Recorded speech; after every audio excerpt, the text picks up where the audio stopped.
Hali qurvollikka yuborgan qo'yib yoqdimi? Qanaqa qo'y? Boya jo'natib yubordimmi? Yo'q, hech kim qo'y olib kelmadi. Boya o'zi hayron bo'luvdim. Qo'shnimizga kimdir qo'y olib keldi. Menimcha adashib olib kelib tashashgandir. Boring adasi, qo'yimizni olib chiqing. Mayli, men hozir.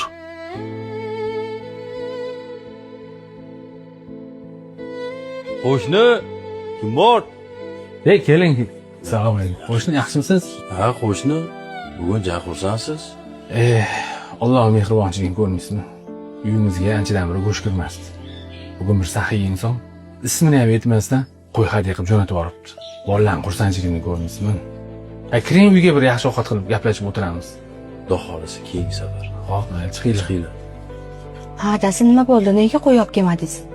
Yonimizda shundoq muhtoj qo'shnimiz bor ekan, bilmay yurgan ekanmiz. Ularni ko'rib, xursandchiligini tortib olgim kelmadi. Ertaga o'zimizga boshqa olib kelaman. Mayli, yaxshi qilibsiz. Assalomu alaykum. Va alaykum assalom. Yaxshimisiz? Kecha qo'ylaringiz dastlabki chiqaz bergan edi.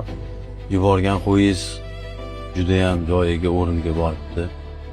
Shunga yana bitta qo'y kerak edi, keldim. Ha, aka. Kecha kech payt kelayotgandik, bir bahs hodisaga duch keldik. Molimizni ham, jonimizni ham Allohning o'zi asradi.